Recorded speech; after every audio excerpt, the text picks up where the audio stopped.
Hello दोस्तों आज की वीडियो में मैं आपको बताने वाला हूं, अगर आप भी एक सीएससी वीएलई हैं, आपके लिए दोस्तों बहुत बड़ी खुशखबरी आ चुकी है। अब आपको भी आधार का काम मिलेगा और आधार का कार्य किस तरह से लिया जाता है, किस तरह से आपको आधार सेंटर के लिए आवेदन करना होता है, लाइव प्रोसेस में आपको करके दिखाऊंगा और इसके लिए आप भी आवेदन कर सकते हैं। लेकिन दोस्तों आवेदन करने से पहले मैं आपको बता देना चाहता हूँ क्या क्या आपके सेंटर पर सामान होना चाहिए और आधार यूसेल सेंटर लेने के लिए कितना आपका खर्चा लगभग आ जाएगा। आधार यूसेल आवेदन करने के लिए आपके पास क्या क्या सर्टिफिकेट होने चाहिए, क्या क्या इसकी टर्म कंडीशन रहती है, इसके ऊपर मैं ऑलरेडी दोस्तों वीडियो बना चुका हूं, जाकर आप उन सभी वीडियो को देख सकते हैं। दोस्तों यह वेबसाइट है जिसके माध्यम से आप ऑनलाइन आवेदन कर सकते हैं। मैं आपको स्क्रॉल करके दिखा देता हूँ। आवेदन करने से पहले आप देख लीजिए, यहाँ पे लिखा है अपडेट क्लाइंट लाइट यूसीएल। दोस्तों मैं आपको एक बात बता देना चाहता हूँ, जब आप सीएससी की आईडी लेते हैं तो इसका मतलब ये नहीं है सीएससी की आईडी के थ्रू आपको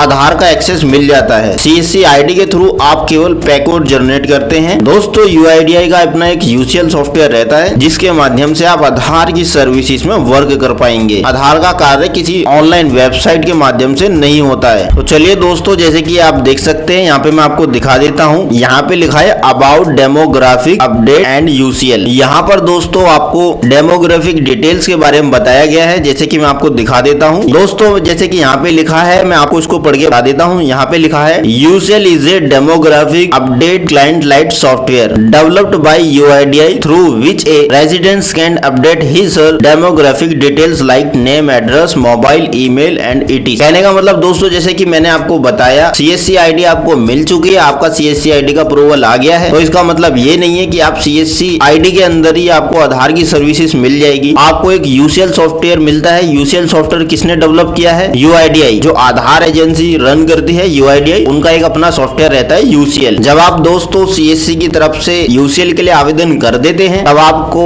ऐसे में सीएससी द्वारा ऑथराइज करवा दिया जाता है और साथ ही एक यूसीएल सॉफ्टवेयर आपको प्रोवाइड करवा दिया जाता है। और दोस्तों यूसीएल के माध्यम से आप केवल डेमोग्राफिक अपडेशन कर सकते हैं। डेमोग्राफिक क्या रहता है? यहाँ पर आपकी लिखित में जानकारी को दर्ज किया जाता है, उसको डेमोग्राफिक विवरण कहते हैं। जैसे नाम, date of birth, gender, email ID, address update, ये सभी दोस्तों डेमोग्राफिक में आता है। और जहां पर आपके बायोमेट्रिक कैप्चर किए जाते हैं, जैसे आइरिस, फोटो, फिंगरप्रिंट, ये सभी जानकारी दोस्तों आपकी बायोमेट्रिक में आती है। तो यहाँ पर जब आप यूसीएल ले लेते हैं तो यूसीएल लेने के बाद आप केवल डेमोग्राफिक में ही कार्य कर पाएंगे। और वर्तमान में यूआईडीआई द्वारा यूसीएल ऑपरेटर के सॉफ्टवेयर से नाम, डेट ऑफ बर्थ, जेंडर, इन सभी सेवाओं को डिसेबल कर दिया गया है। वर्तमान में दोस्तों आप केवल यूसीएल के माध्यम से मोबाइल, ईमेल, एड्रेस और डॉक्यूमेंट अपडेट, केवल यह सर्विसेज में कार्य कर पाएंगे। और दोस्तों मैं आपको बता देना चाहता हूं, यूसीएल के लिए अगर आप आवेदन कर रहे हैं तो आपके पास किस तरह का लैपटॉप होना चाहिए, यहाँ पे टर्म कंडीशन में बताया गया है। मैं आपको शॉर्टकट में बता देता हूँ। आपके पास जो लैपटॉप रहेगा i5 यानी लैपटॉप का जो कोर रहेगा i5 और उसकी जनरेशन 8 रहे, कोई दिक्कत नहीं है। 9, 10 मिनिमम जो होना चाहिए i5, 8 जनरेशन, 10 जनरेशन। इससे अगर i3, i4 आप ये लैपटॉप ले लेते हैं दोस्तों, यूसीएल सॉफ्टवेयर इसमें रजिस्टर्ड भी हो जाएगा, लेकिन आप प्रॉपर वर्क नहीं कर पाएंगे, कभी आपका सिस्टम हैंग होकर चलेगा। अगर आप बेहतर तरीके से कार्य को करना चाहते हैं, आप चाहते हैं आपका सिस्टम हैंग ना हो, ऐसा तो नहीं है दोस्तों। केवल आप लैपटॉप केवल यूसीएल के लिए लेंगे, उसमें कोई अदर सॉफ्टवेयर इंस्टॉल नहीं करेंगे। अगर आप आधार यूसीएल में कार्य करना चाहते हैं तो थोड़ा अच्छा लैपटॉप ले लीजिए, जैसे कि यहाँ पे बताया गया i5 मिनिमम होना चाहिए और उसका प्रोसेसर 2.0 गीगाहर्ट्ज और जनरेशन जैसे मैंने बताया 8 जनरेशन चलेगा, 9 हो और बेहतर है। कम से कम रैम दोस्तों 8 GB होनी चाहिए ताकि सिस्टम हैंग ना हो। हार्ड डिस्क 500 GB मिनिमम चल जाएगी, 1 TB हो तो और ज्यादा बेहतर है। और SSD दोस्तों आपके लैपटॉप के अंदर अगर SSD है 256 GB अगर SSD है तो और बेहतर रहेगा। लैपटॉप जब आप लें तो SSD वाला ले लेना, आपके सिस्टम की स्पीड थोड़ी फास्ट हो जाएगी। और लैपटॉप विंडो 10 या विंडो 11 चलेगा। अब दोस्तों मैं आपको दिखाता हूँ किस तरह से आपको आवेदन करना है। ये वेबसाइट है जिसके माध्यम से आप यूसीएल आवेदन कर सकते हैं। और यहाँ पे आने के बाद आपको डिजिटल सेवा पे कनेक्ट कर देना है और यहाँ से आपको अपनी सीएससी आईडी से लॉगिन कर लेना है। तो दोस्तों मैं आपको बता देना चाहूंगा, अगर आप भी आधार यूसीएल का कार्य लेना चाहते हैं, आप हमारे चैनल पे जा सकते हैं, जहाँ पर हमने आधार यूसीएल के लिए कई वीडियो को बनाया है, किस तरह से आप आधार यूसीएल के लिए कार्य कर सकते हैं। और आधार यूसीएल के लिए अगर आप आवेदन कर रहे हैं तो ऐसे में आपको एक वेरीफायर की आवश्यकता होती है। वेरीफायर कौन होते हैं मैंने आपको डिटेल्स वाइज बता बता दिया है। ऐसा ना हो दोस्तों आपने यूसीएल के लिए आवेदन कर दिया है, सभी टर्म कंडीशन को एग्री कर लिया है, लैपटॉप खरीद लिया है और भी एसेशनल चीजों को आपने परचेज कर लिया है, लेकिन जब वेरीफाइड की बात आती है वेरीफाइड नहीं ढूंढ पाते हैं तो आपकी सारी मेहनत बेकार चली जाएगी। तो इसके ऊपर भी मैं ऑलरेडी वीडियो बना चुका हूं, जाकर आप उन सभी वीडियो को देख सकते हैं। तो दोस्तों जैसे कि आप देख सकते हैं, जैसे ही आपने इस फॉर्म को आवेदन करने के लिए डिजिटल सेवा पे कनेक्ट किया, यहाँ पर दोस्तों कुछ इस तरह से ऑप्शन आ जाते हैं। अगर आप ऑलरेडी यूसीएल के लिए आवेदन कर चुके हैं, आपका प्रोसेस कहां तक पहुंच गया है उसको आप देखना चाहते हैं तो आपको यहाँ पे क्लिक हियर पे क्लिक करना है। अगर दोस्तों आप उनकी कॉन्टेक्ट डिटेल्स चाहते हैं, यूसीएल से संबंधित कोई आपको हेल्प चाहिए या आप ये देखना चाहते हैं किस स्टेट में किनको यूआईडीआई वर्क के लिए ऑथराइज किया गया है, यहाँ पर दोस्तों आप क्लिक हियर करेंगे तो वह सभी डिटेल्स ओपन हो जाएगी। तो दोस्तों जैसे कि आप देख सकते हैं कुछ इस तरह से लिस्ट ओपन हो चुके हैं। आप किस स्टेट से हैं, दिल्ली के लिए जैसे कि आप देख सकते हैं ये अप टू डेट वाली लिस्ट दोस्तों अपडेट की गई है। पहले वाली जो लिस्ट थी कल या परसों में जब आप ओपन कर रहे थे वो ओल्ड लिस्ट थी, ये अभी अप टू डेट वाली लिस्ट अपडेट की गई है। ओल्ड लिस्ट में आपको ईमेल आईडी वगैरह शो हो रही थी। ओल्ड लिस्ट में अगर आप दिल्ली से अप्लाई कर रहे थे तो वहाँ पे अंकित बालियान लिखा होगा, लेकिन ये नई वाली लिस्ट है जो न्यू वाली लिस्ट में दोस्तों अगर दिल्ली से यूसीएल के लिए आवेदन करें तो यहाँ पर अजय नेगी जी का नाम लिखा रहा है और यहाँ पर कोई कॉन्टेक्ट डिटेल्स अभी यहाँ पे शो नहीं हो रही है। अगर आप दिल्ली से हैं और यूसीएल का कार्य लेना चाहते हैं तो आपको अजय नेगी जी से संपर्क करना होगा। गोवा से हैं तो आपको आशा जी से संपर्क करना होगा। यूपी से आपको नवल किशोर जी से संपर्क करना होगा। तो इसी तरह से दोस्तों आप देख सकते हैं आप जिस भी स्टेट से हैं आपको उनसे संपर्क करना होगा, वो आपको प्रोसेस गाइड कर देंगे। दोस्तों अब हमने फॉर्म को आवेदन करने के लिए क्लिक कर दिया है। जैसे कि आप देख सकते हैं यहाँ पे लिखा है प्लीज फिल डिटेल्स, यहाँ पर है वीएलई नेम, जो भी आपका नाम है आपको अपना नाम एंटर कर देना है। कहने का मतलब जिनके नाम से सीएससी आईडी है और जिनकी सीएससी आईडी पे आपको आधार का कार्य चाहिए उनका नाम एंटर कर देना है। ऐसा नहीं है कि आपने अपनी शॉप का नाम एंटर कर दिया है, नहीं, आपको वीएलई नेम एंटर करना है। जो भी वीएलई नेम है आपको एंटर कर देना है और वीएलई सीएससी आईडी, यहाँ पर आपकी सीएससी आईडी ऑटोफिल आएगी, आपको एंटर करने की जरूरत नहीं है, ना आप उसको चेंज कर पाएंगे। और दोस्तों यहाँ पे तीसरे नंबर पे दिया है VLE bank BC code. Bank BC code दोस्तों क्या होता है, जब आपको दोस्तों बैंकिंग का कार्य मिलता है और आप उस बैंकिंग पोर्टल को लॉगिन करते हैं तो आप अपनी सीएससी आईडी के माध्यम से इसको लॉगिन करते हैं। जैसे आपको एक्सिस का बैंक बीसी पोर्टल मिला हुआ है तो आप अपनी सीएससी आईडी डालेंगे तो उसी सीएससी आईडी को आपको यहाँ पे लिख लेना है। और 4 नंबर पे दिया हुआ है name of bank issuing VLE BC code, bank BC है, यहाँ पे नाम लिखना है। और 5 नंबर पे state where CSC ID is located, आप जिस भी स्टेट से हैं जहां पर आपकी सीएससी आईडी चल रही है आपको उस स्टेट को एंटर कर देना है। फॉर एग्जांपल के लिए मैंने यहाँ पे दिल्ली को सिलेक्ट कर लिया है। और उसके बाद दोस्तों यहाँ पे है district where CSC ID is located. दोस्तों जो भी आपकी डिस्ट्रिक्ट है आपको उस डिस्ट्रिक्ट को सिलेक्ट कर लेना है। जैसे कि यहाँ पे north, north east, north west, जो भी आपकी डिस्ट्रिक्ट है आपको उसको सिलेक्ट कर लेना है। अगर आपका डिस्ट्रिक्ट वाला ऑप्शन ओपन नहीं हो रहा है दोस्तों आपको थोड़ा सा वेट करना है, थोड़ा सर्वर इशू हो सकता है, ये ओपन हो जाएगा। और यहाँ पे 7 नंबर पे दोस्तों पिन कोड, जिस भी पिन कोड में आप अपनी सीएससी आईडी चला रहे हैं। अब यहाँ पे दोस्तों 8 नंबर पे पूछा जा रहा है सीएससी सेंटर कंप्लीट एड्रेस। आपके डॉक्यूमेंट पे जो भी एड्रेस है वो तो घर का एड्रेस है। अब हर व्यक्ति का जहाँ पर घर है वहाँ तो दुकान होगी नहीं, थोड़ी लोकेशन अलग हो सकती है, तो ऐसे में आपको कंफ्यूज नहीं होना है। डॉक्यूमेंट पे एड्रेस जो भी है वो अलग है, लेकिन जहाँ पर आपका सीएससी सेंटर चल रहा है तो आपको वो एड्रेस यहाँ पे एंटर कर देना है। और दोस्तों यहाँ पे 9 नंबर पे है वीएलई मोबाइल नंबर, आपको अपना पर्सनल मोबाइल नंबर एंटर कर लेना है जो मोबाइल नंबर आपके यूज में है। और यहाँ पे ईमेल आईडी, वो ईमेल आईडी जो आपकी पर्सनल ईमेल आईडी है, यूसीएल से जुड़ी कोई भी अपडेट है वो आपको ईमेल आईडी पे मिलती रहेगी। और दोस्तों यहाँ पे 11 नंबर पे पूछा गया है आधार NSEIT ऑपरेटर या सुपरवाइजर सर्टिफिकेट। आधार यूसीएल के लिए आधार ऑपरेटर होना जरूरी है। अगर आप भी आधार ऑपरेटर का एग्जाम पास करना चाहते हैं, आने वाली वीडियो में मैं आपको इनके अलग अलग टॉपिक के ऊपर अलग अलग वीडियो लेकर आऊंगा। दोस्तों अगर आप भी आधार ऑपरेटर का एग्जाम देना चाहते हैं तो आधार ऑपरेटर एग्जाम के लिए दोस्तों कुछ ये टॉपिक रहते हैं जो मैंने बना के रखे हुए हैं। और जैसे कि मैंने आपको लास्ट वीडियो में बताया था मैं इसके ऊपर अलग से वीडियो लेके आने वाला हूं। जैसे कि आप देख सकते हैं ये चैप्टर है, चैप्टर 1, चैप्टर 2, इस तरह से दोस्तों ये चैप्टर है और इन सभी चैप्टर के ऊपर अलग अलग मैं वीडियो लेके आऊंगा ताकि आप भी समझ सके आधार का एग्जाम में क्या क्या क्वेश्चन आते हैं और कैसे इसको पास किया जाता है। वह सभी इंपोर्टेंट क्वेश्चन आंसर मैं कवर करके चलूंगा। इसमें दोस्तों 9 चैप्टर दिए हुए हैं और एग्जाम बहुत ही इजी रहेगा,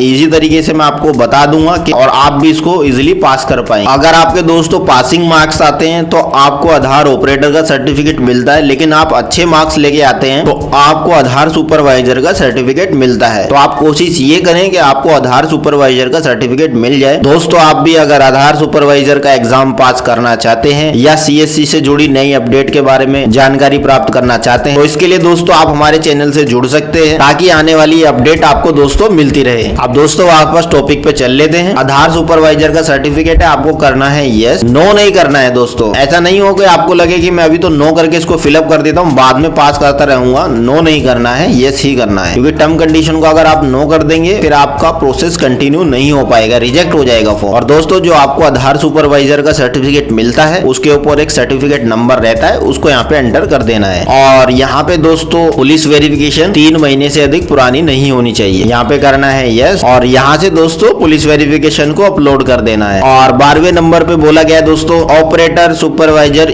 ई आधार, आपको एक आधार का PDF डाउनलोड कर लेना है और उस PDF को JPG में कन्वर्ट कर लेना है, यानी इमेज PDF का आप दोस्तों स्क्रीनशॉट ले लीजिए, उसका इमेज आपको यहाँ पे अपलोड कर देना है। आपको करना है यस और यहाँ पे आपको अपना आधार नंबर एंटर करना है और यहाँ से फाइल को अपलोड कर देना। और उसके बाद दोस्तों 13वें नंबर पे है operator supervisor mobile number link with Aadhaar, आपको करना है यस और यहाँ पे मोबाइल नंबर एंटर कर देना है। कहने का मतलब दोस्तों ये है जब आप आधार सेवाओं के लिए आवेदन करना चाहते हैं तो आपके आधार के साथ एक मोबाइल नंबर रजिस्टर्ड होना चाहिए। जब आप अपने आधार सॉफ्टवेयर को लॉगिन करेंगे तो दोस्तों आपको रजिस्टर्ड मोबाइल नंबर पर OTP प्राप्त होगा, उसके बाद ही दोस्तों आप आधार सॉफ्टवेयर पर एक्सेस कर पाएंगे। और 14 नंबर पे दोस्तों operator supervisor alternative mobile number, आपको करना है यस। ऑल्टरनेटिव में भाई का, मम्मी पापा इन्हीं का मोबाइल नंबर एंटर कर देंगे। दोस्तों ये सभी स्टार मार्क है तो आप इसको छोड़ नहीं सकते किसी को भी। 15वें नंबर पे दिया दोस्तों ईमेल आईडी, आपको अपनी पर्सनल ईमेल आईडी को एंटर कर लेना है। और यहाँ पे 16 नंबर पे दोस्तों laptop available as per UIDAI specification. जैसे दोस्तों मैंने आपको बताया था लैपटॉप आपके पास i5 8 जनरेशन, क्या रैम होनी चाहिए, क्या हार्ड डिस्क होनी चाहिए, क्या SSD होनी चाहिए, वही चीज यहाँ पे बताई जा रही है। आपको यहाँ पे दोस्तों यस कर देना है। और उसके बाद है 17 नंबर पे colour multi function printer available, आपको यस कर देना है। Single finger print scan device available, आपने परचेज नहीं किए लेकिन यूसेल के लिए आवेदन करना चाहते हैं तो आपको यस करना होगा। जब आपका क्रेडेंशियल बन जाएगा आप बाद में भी परचेज कर सकते हैं, आपको करना है yes. Single iris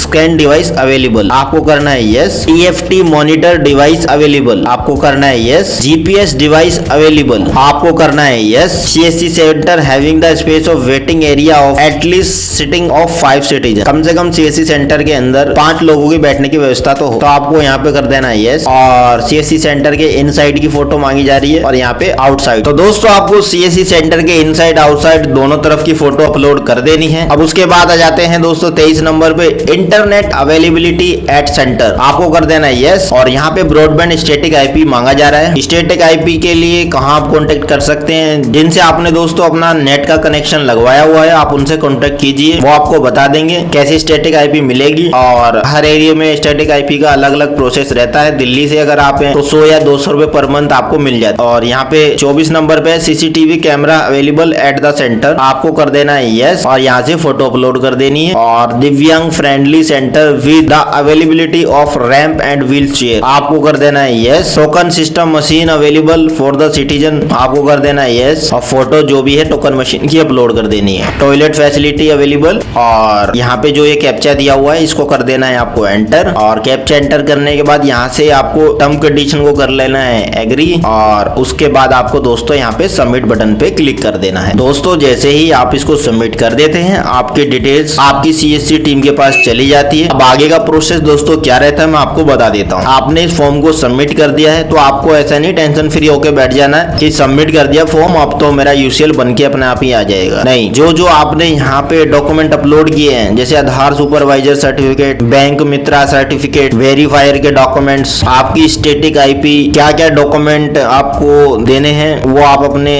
state team से कांटेक्ट कीजिए, आपको बता देंगे। उन सभी डॉक्यूमेंट की फोटोकॉपी आपको करवानी होगी, फोटोकॉपी का सेट करा के आपको जमा करवाना होगा। जैसे आप सबमिट करवा देते हैं आपको वेट करना है, इसमें कुछ समय लग सकता है। जब आपकी UIDAI RO टीम से क्रेडेंशियल बनना स्टार्ट होते हैं तो आपका यूजर क्रेडेंशियल जब बन के आ जाएगा तो आप अपने डिस्ट्रिक्ट मैनेजर से कांटेक्ट कर सकते हैं, वो आपको इन्फॉर्म करवा देंगे या आपके ईमेल पे भी कभी कभी इन्फॉर्मेशन आ जाती है सक्सेसफुली क्रिएटेड हो चुका है। तो दोस्तों इस कार्य को लेने में थोड़ा सा समय लग सकता है, महीना 2 महीना। अगर RO टीम से क्रेडेंशियल बन रहे हैं तो जल्दी से जल्दी आपका आधार यूसीएल का कार्य दे दिया जाता है। अगर आरओ टीम से यूजर क्रेडेंशियल नहीं जनरेट हो पा रहे हैं तो इसमें थोड़ा समय लग सकता है। तो दोस्तों जैसे कि आज की वीडियो में आपने देखा है आप किस तरह से इसके लिए आवेदन कर सकते हैं। दोस्तों आपने आधार यूसीएल के लिए आवेदन कर दिया है, इसका प्रोसेस कहां तक पहुंच चुका है इसको चेक करने के लिए आपको दोबारा से आ जाना है। कुछ समय बाद आपको चेक कर लेना है। आप करेंगे करंट स्टेटस पे क्लिक, यहाँ से आप चेक कर सकते हैं पेंडिंग है क्या आपका स्टेटस है, जो भी आपका स्टेटस है आपको पता लग जाएगा। तो दोस्तों जैसे कि आज की वीडियो में आपने देखा है किस तरह से आप यूसीएल के लिए आवेदन कर सकते हैं। आपने अभी तक आवेदन नहीं किया है तो जल्द से जल्द आपके लिए एक सुनहरा अवसर है, आप इसके लिए आवेदन कर सकते हैं। वर्तमान में तो दोस्तों यूसीएल में नाम, डेट ऑफ बर्थ, जेंडर इन सभी सर्विस को डिसेबल कर दिया गया है। मोबाइल, ईमेल आईडी, एड्रेस, आप इन सभी सेवाओं में काम कर पाएंगे। हो सकता है दोस्तों भविष्य में यूआईडीआई द्वारा नाम, डेट ऑफ बर्थ, जेंडर इन सर्विसेज को दोबारा से एक्टिवेट कर दिया जाए और दोबारा से सीएससी यूसीएल वैली अपने सेंटर पे आने वाले सिटीजन को इन सभी सर्विसेज में सेवाएं दे पाए। तो दोस्तों जैसे कि आज की वीडियो में आपने देखा है, अगर आप आधार से जुड़ी और इन्फॉर्मेशन चाहते हैं तो इसके ऊपर मैं ऑलरेडी कई वीडियो बना चुका हूं, जाकर आप उन सभी वीडियो को देख सकते हैं। तो दोस्तों मैं आशा करता हूं मेरे द्वारा दी गई जानकारी आपको सही लगी होगी। अगर अभी भी आपके मन में कोई कंफ्यूजन है, कोई सवाल है तो आप हमें कमेंट बॉक्स में पूछ सकते हैं। और बस आज की वीडियो में इतना ही, धन्यवाद।